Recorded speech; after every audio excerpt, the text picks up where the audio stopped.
The carriage turned at the Ashwick Gate in the last light of October, and Edmund Vane, 6th Earl of Ashwick, pressed one gloved hand against the window glass and did not recognize what he saw. He had made himself ready for ruin. 4 years was long enough for a leaking roof to become a fallen one, for debt to compound past saving, for a household left to a young woman with no experience of management to quietly surrender its edges to disorder.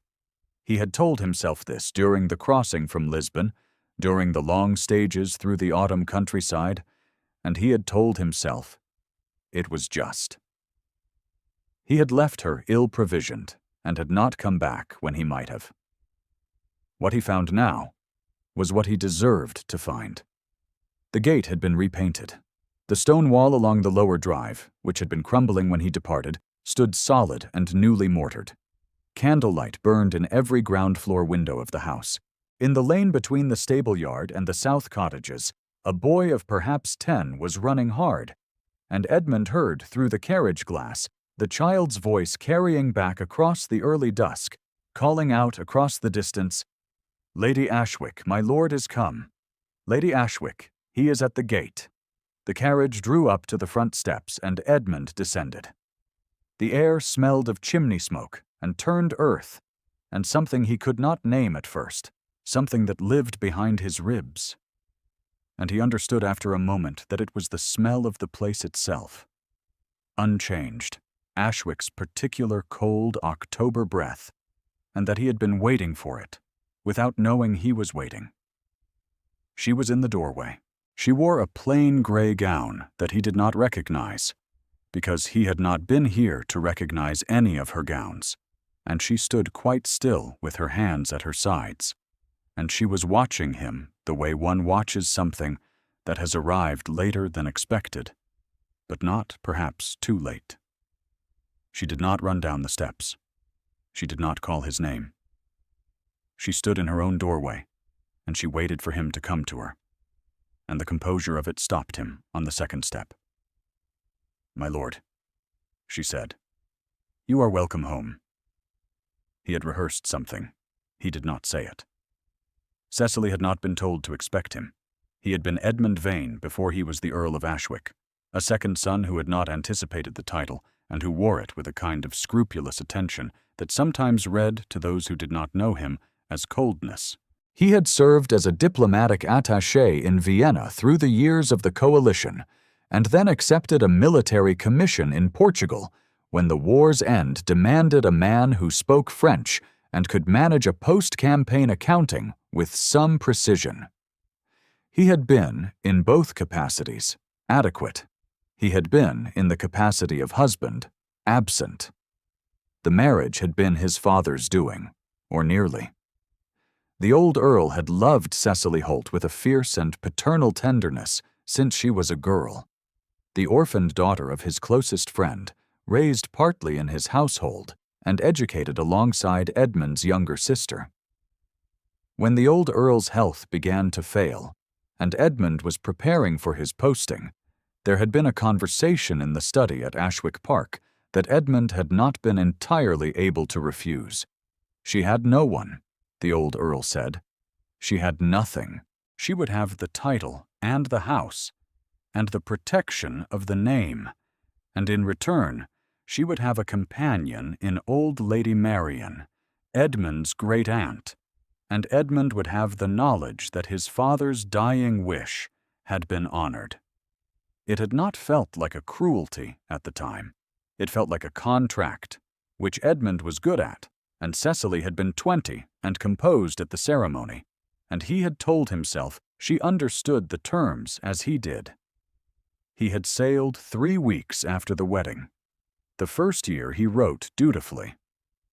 Twice a month, careful letters about Vienna, about the work, about the state of the negotiations, about the weather, which was nothing like Derbyshire's. She had written back in a hand that was clear and economical, asking after his health, reporting that Lady Marian was well, that the Michaelmas rents had come in, that she had hired a new dairy maid. He had read her letters and told himself she was managing. He had not thought to ask what managing cost her. The second year, the investment failed. He had spoken with a man in Vienna who had seemed sound, had placed a portion of his own capital into what turned out to be a scheme that folded inside 8 months.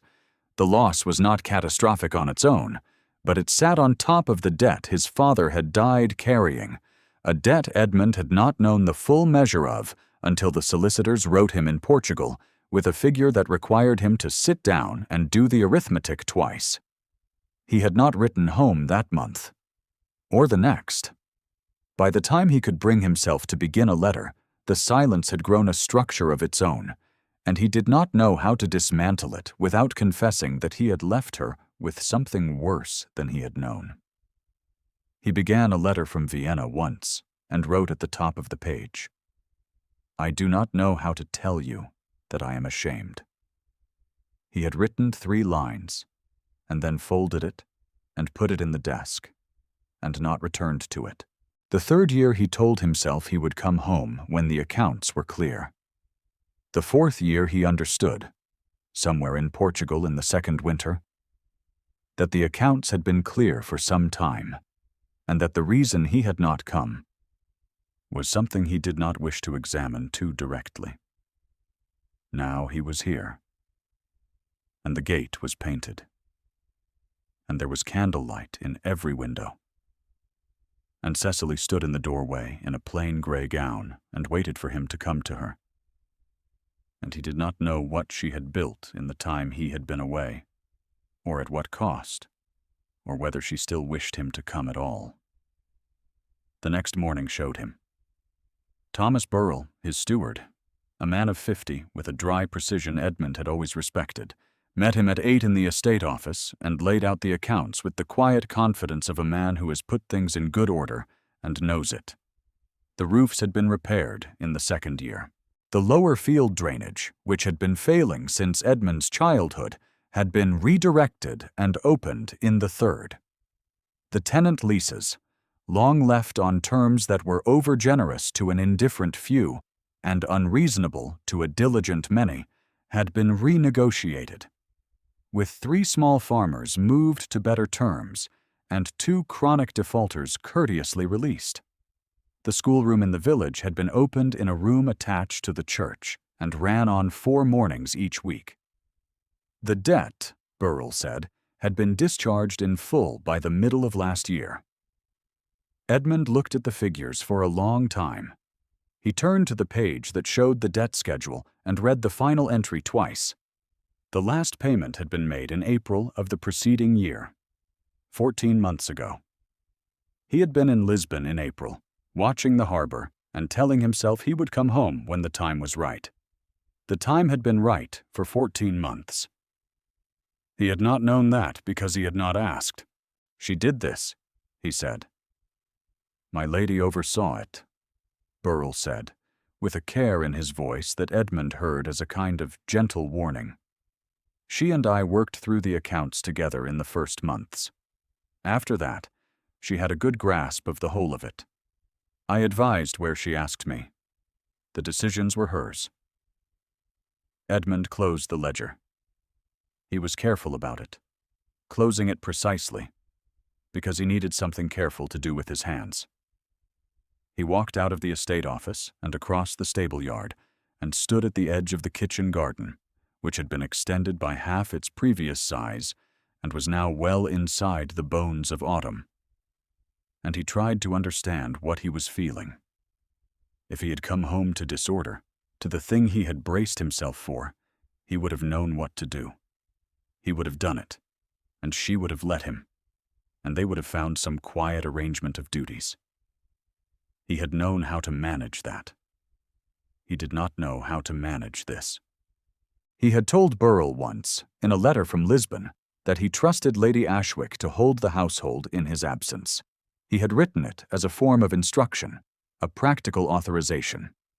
He had thought, writing it, that this was what he had made her, a caretaker wife and nothing more. A woman holding his things until he returned to take them back. He stood at the edge of the kitchen garden, which was not his kitchen garden in any sense that had cost him anything, and the phrase settled against him with its full weight for the first time. He had written her into that role as thoughtlessly as one assigns a task, and she had taken the assignment and built something from it that he had no category for.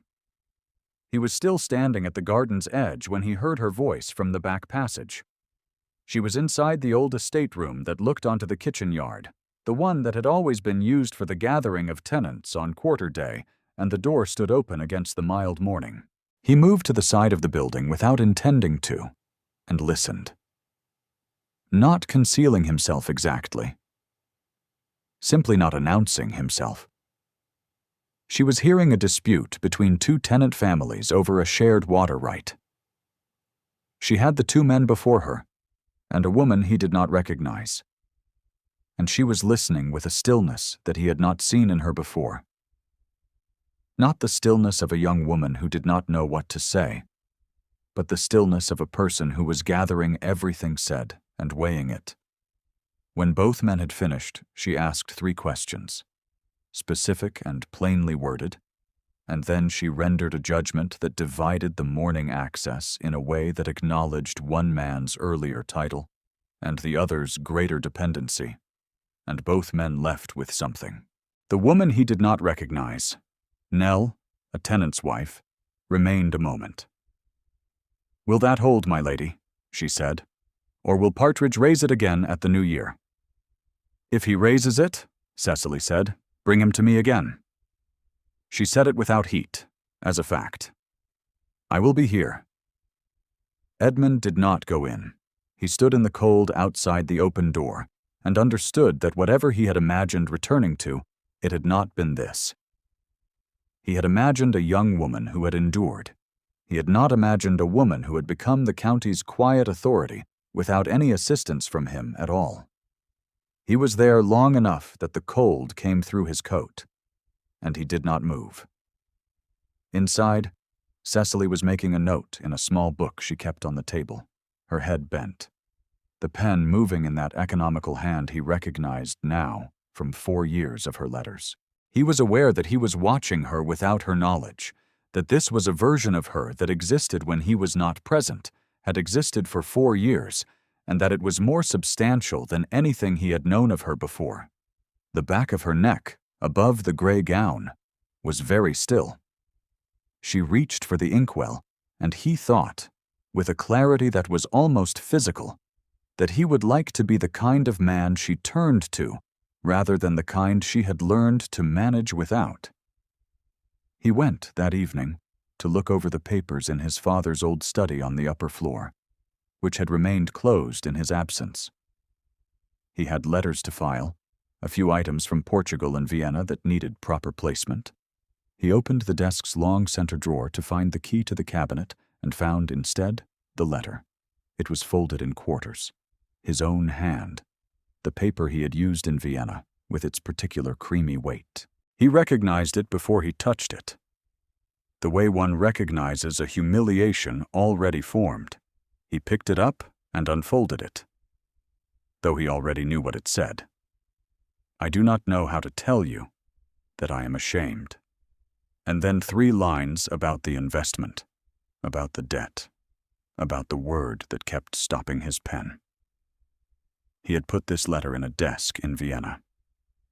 He had not brought it home. He had certainly not placed it in a drawer at Ashwick Park. She must have found it among his papers. Among the trunk of papers he had shipped home ahead of himself from Lisbon, the trunk he had not examined because he had assumed it contained only official documents and the detritus of 2 postings. It had contained this. And she had found it. And she had read it.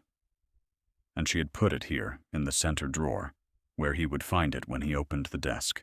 He stood with the letter in his hand for a long time, and then Cecily's footsteps sounded in the corridor, and she came in to return a candlestick she had borrowed from the room, and she saw what he held. She did not flinch. She did not look away. "I meant to speak to you about that," she said, "when you were ready." He looked at the letter, then at her. He said, "You read it?" "Yes." He set it down on the desk between them. He did not know what he wanted her to say, or what he was prepared to hear. She looked at the letter for a moment, and then she said, "You said you were ashamed. You did not say of what. I think you know of what." "The investment and the debt," she said. "Yes, I suspected. Burrell would not speak of it directly, but the amounts told a story." She stood with her hands quiet at her sides, the way she had stood in the doorway the evening before. "I wish you had written, not to be reassured, only because I would have liked to know that you were struggling with something, rather than simply not writing." He said nothing.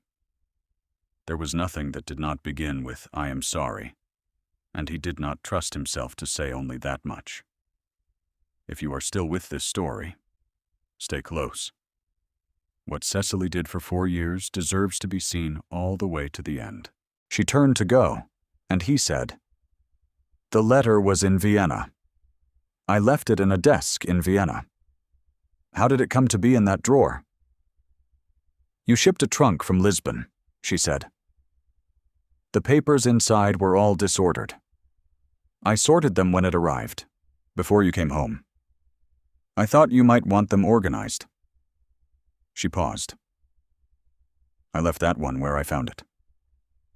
I thought you would want to know that I had seen it." She went out, and he sat down in his father's old chair, and he did not move for some time. The county called over the days that followed. This was inevitable. The Earl's return after 4 years was an event requiring acknowledgement, and so the drawing room at Ashwick Park received a succession of morning calls, and Edmund stood at the edge of his own home and watched something he had not expected. They came to see him, because he was the Earl. They watched Cecily, because she was the one they knew. He saw it in the small adjustments of attention. A woman who had been the county's leading matron for 20 years, and who was not given to obvious deference sitting forward slightly when Cecily spoke. Men who had reasons to be guarded with a new estate's lord, warming when Cecily entered the room. A solicitor who called to discuss a lease matter addressed his questions to Edmund by form, and then turned his eyes to Cecily when he wanted an answer, with the instinct of a man who had learned over months where the knowledge actually lived. Children who had no comprehension of social calculation, simply going to her, pressing against her skirts, being received without performance or condescension. Edmund watched all of this and said nothing, because there was nothing to say and much to learn. He had known her as a girl. He had married her and left her. He had not imagined that in the space he left, she had become someone the county could not do without. It was during one of these morning calls that Edmund heard the words for the first time. He had stepped away to the window while 2 of the county matrons settled into conversation near the fireplace, not intending to overhear, but positioned where he could not help it. Mrs. Florinda Crail, a woman of comfortable means and considerable social precision, was speaking to the wife of a neighboring clergyman in the low, carrying tones of someone who believed she was being considerate. "She is very capable, of course," Mrs. Crail said, turning her fan once in her gloved hand. "A fine caretaker wife. One could not have expected more of her, given the circumstances." The clergyman's wife made an assenting sound, the kind that commits to nothing. Edmund stood at the window and looked out at the kitchen garden and did not turn around. A fine caretaker wife. He had heard the estimation clearly enough. He thought of Cecily in the estate room that morning, the calm particularity of her judgment, the 2 men leaving with something, and he thought that Mrs. Crail had not the faintest comprehension of what she was summarizing. Lady Marian told him, one afternoon in the small parlor where she spent her mornings, what the 4 years had been. He had been wrong to have taken Cecily for a quiet spirit, she said. She was not quiet. She was composed, which was something else entirely. She had held the household in the first winter on the strength of composure alone, when the roof above the library failed, and the rents were short, and there was no word from Edmund, and nothing to go on but the fact that the work needed doing, and there was no one else to do it. She had sat with Lady Marian through a fever in the second year when the doctor came twice and said the things that doctors say. She had petitioned the magistrate on behalf of the Briar Lane families when the harvest of the third year failed and the poor rates were inadequate, and she had done it plainly and without self-promotion, and it had worked, and the families had survived the winter. She did not speak of you with bitterness, Lady Marian said, which was not a comfort exactly, but was a kind of precise information. She did not speak of you with hope either, after the letters stopped. She simply worked. She said once, in the third year, that a woman who waits to be rescued will wait until she starves. So she did not wait. Lady Marian set down her cup and looked at Edmund with the directness that had always been her particular quality, a woman who had reached her age without the habit of softening what she saw. She came to me every morning that first winter, she said, when the roof failed and the plasterer could not come until the thaw. She would sit in this room and tell me what needed doing that day, and then she would go and do it. She did not complain. I do not think she would have known how. By that point, she paused. She sold the second carriage horse to pay the plasterer. She told me afterward, as though it were an item in an account. She did not tell me she had wept over it, but I know she did, because I heard her. Once, in the passage when she thought I was asleep. Edmund said nothing. He was looking at the window. Lady Marian let the silence stand for a moment, and then she said, I am telling you this not to make you feel what you ought to feel without my assistance. I believe you already feel it. I am telling you because she will not. She has too much pride and too much good sense to use her suffering as a claim on you. She picked up her cup again. Someone should tell you plainly what the 4 years were. Now I have. Lord Prentice came to dine at the end of the week. He was a baronet from the next county, a man of 40 who had treated Cecily with a particular variety of formal esteem that Edmund distrusted before he had finished shaking the man's hand. The esteem was the kind that precedes an ambition. Over the first course, Prentice established, for the benefit of the assembled table of 12, that he had been of some assistance to Lady Ashwick during the difficult business of the harvest petition. He had made a certain introduction. He had smoothed a certain procedural matter. It was his pleasure to have served as a connection in a matter otherwise outside a woman's ordinary sphere of management. He had not.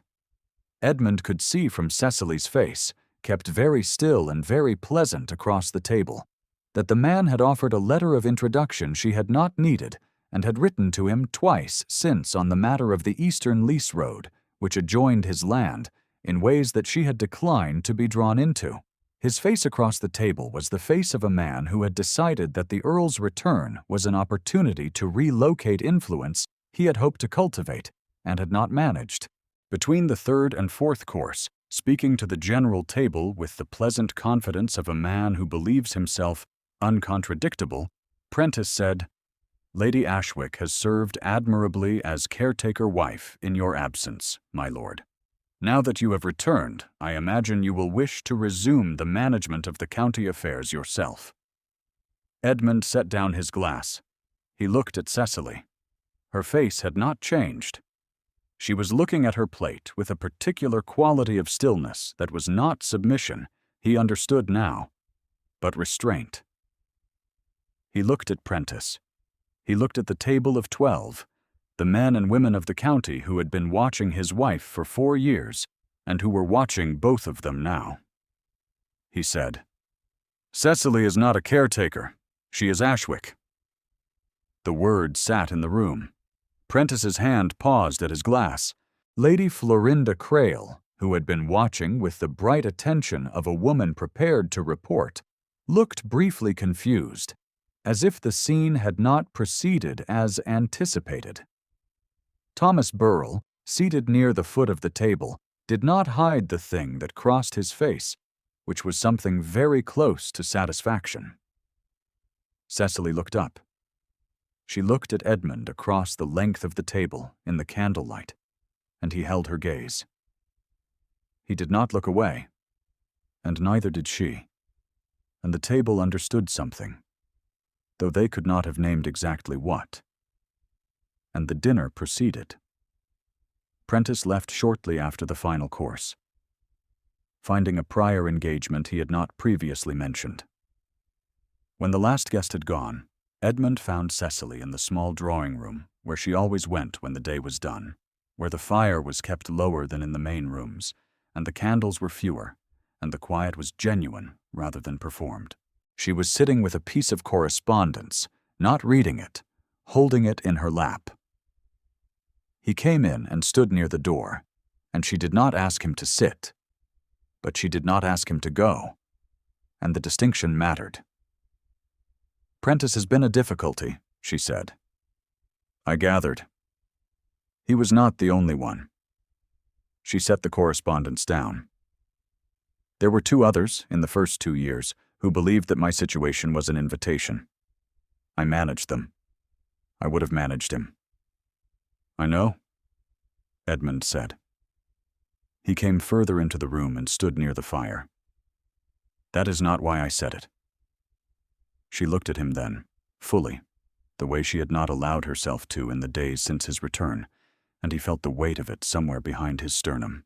He was standing near the fire, and she was sitting, and there was the width of the room between them. And he was acutely aware of her in the way he had been, he realized, since the first morning, since he had watched her in the estate room with the pen moving in her careful hand. He had been cataloging her at a distance because direct attention felt like something he had not earned. Now she was giving it to him directly, and he did not look away. She looked at him, and he tried to find, in her face, the girl he had married in this house 4 years ago, and could not. Not because she was gone, but because she was underneath something he had not met yet, something steady and earned and quiet, and the girl he had known had been the beginning of it, and he had not been here for any of the rest.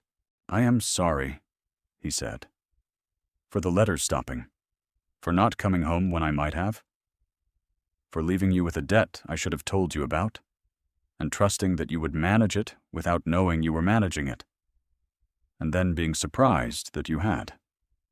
He stopped. "I was ashamed, and I thought that if I stayed away until I could come home with something to offer, you would not need to know how far I had failed. I was wrong about that. I was wrong about most of it." She was quiet for a long moment. The fire shifted.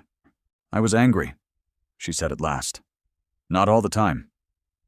But in the 2nd year, when the letters stopped entirely, I was very angry. I thought I had been forgotten.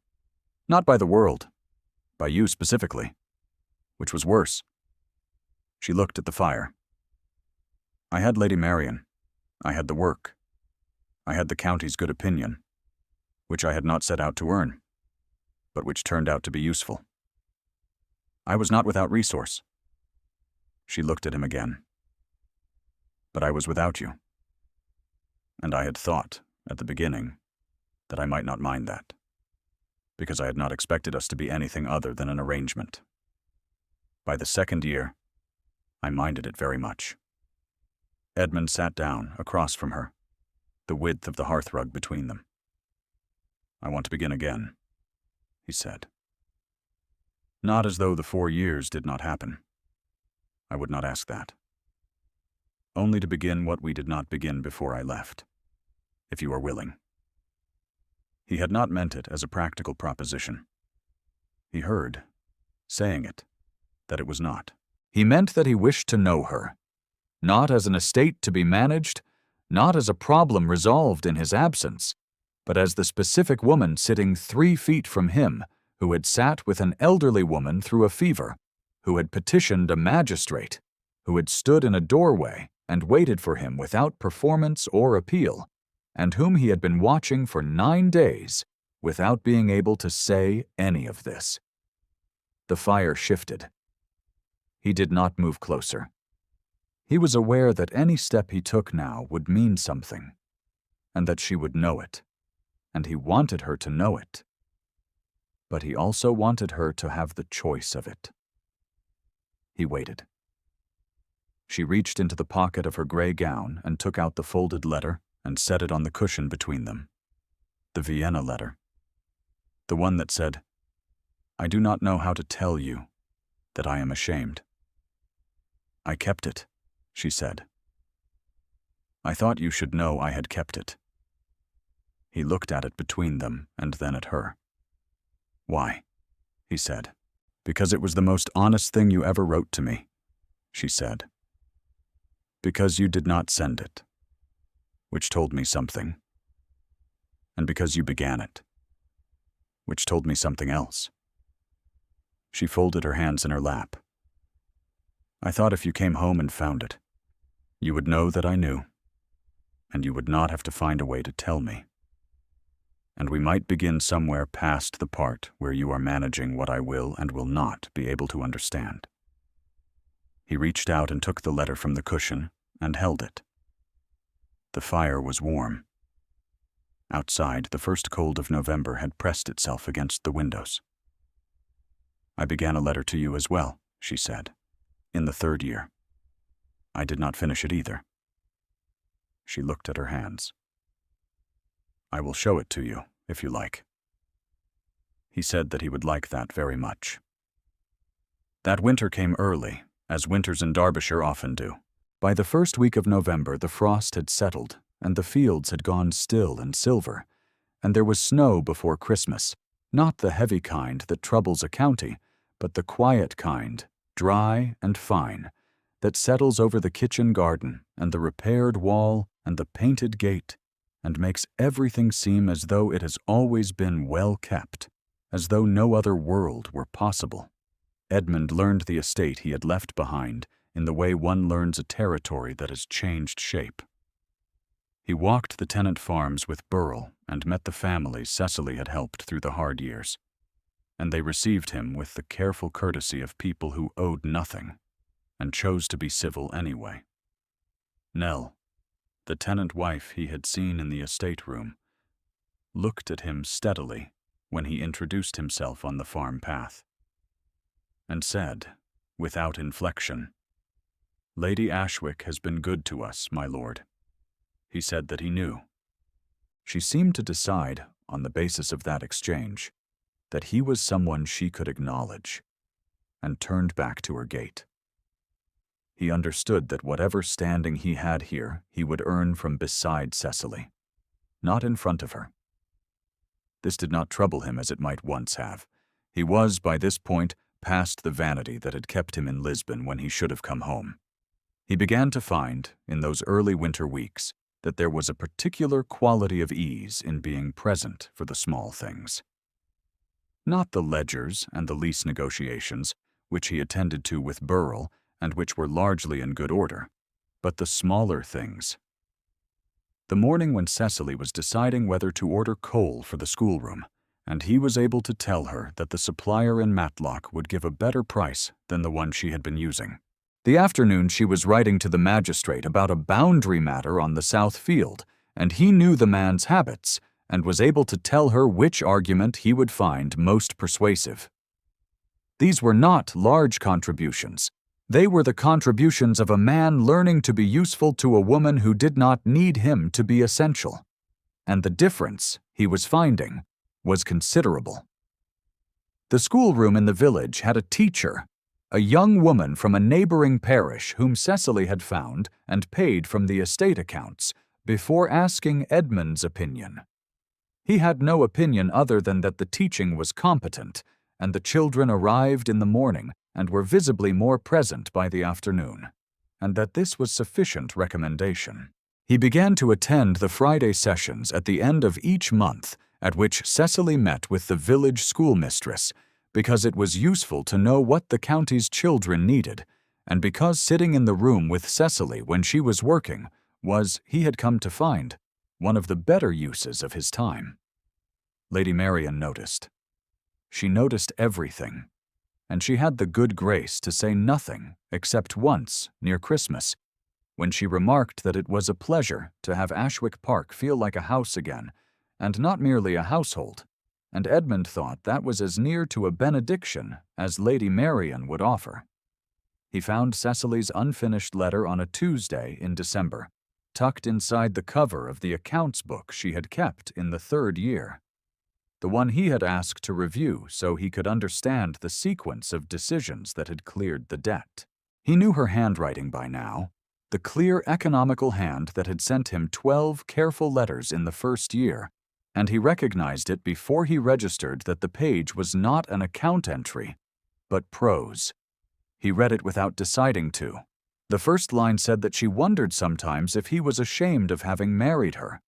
She had gone on, in 3 paragraphs, the particular quality of silence that had settled over Ashwick Park in the 2nd year of his absence, the silence that had come not from emptiness, but from the effort of a woman choosing, every morning, to proceed, and the loneliness of proceeding without any witness at all. She had written that she had done everything she could think of to do, that she did not know what she had left to offer, but that she found she had not stopped waiting, which surprised her. He put it down and then picked it up again and read it again. He sat with it for some time. That evening he took both letters to the study, the Vienna letter she had kept, and her own unfinished one, and he set them side by side on his father's desk and looked at them for a while. 2 letters that had been written across 4 years and sent to no one, and had somehow, by the logic of the house and the woman who kept it, managed to reach their addresses anyway. He heard her footstep on the stair and called her name. She came in and saw the letters on the desk and was still. "I found yours," he said. She looked at the 2 letters, then at him. He could see her deciding whether to be embarrassed and choosing, with the composure that was hers and not managed, to simply remain.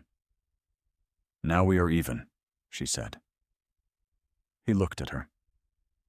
She was in the gray gown again, the one she always wore in the evenings at home, the plain one that cost her nothing, and was somehow, in the firelight of his father's study, the most graceful thing in the room. He stood and came around the desk, and she did not step back. He stopped when he was near enough that she had to look up to see his face, and he did not immediately speak, and she did not immediately speak, and the fire was behind them, and the 2 letters were on the desk, and the silence between them was not the silence of 4 years, but something else. Something that had only existed for 9 days and was already entirely different. He offered her his hand, in the careful, deliberate way that meant something, and knew it meant something. She looked at his hand. He could see the moment she decided. She took it. "Even," he said. "Seems a reasonable place to start." She did not let go of his hand immediately. Neither did he. The fire was very warm. That winter, he read aloud to Lady Marian in the evenings, which was a thing the old woman had asked for since the fever of the 2nd year, and which Cecily had been doing alone. He was not as practiced a reader as Cecily, and Lady Marian said so, directly, twice in the 1st week. But she said it with a quality of satisfaction in her voice that told him she was glad to have the company. Cecily sat across from him in the small parlor and sewed or wrote letters, and sometimes she corrected his pronunciation of the French passages, and he accepted the correction, and the fire burned, and the snow fell outside, and Ashwick Park held them all. Both letters lived in the center drawer of the study desk. His, beginning with the word ashamed, and hers, which had not stopped waiting. They were pressed flat and kept together, which was not quite the same as having been sent. But was, Edmund thought, something better? They were answered now, not in more paper, but in the small, ordinary facts of a house shared at last. The sound of a door, a voice calling his name, the smell of the October countryside that he had finally stopped needing to miss.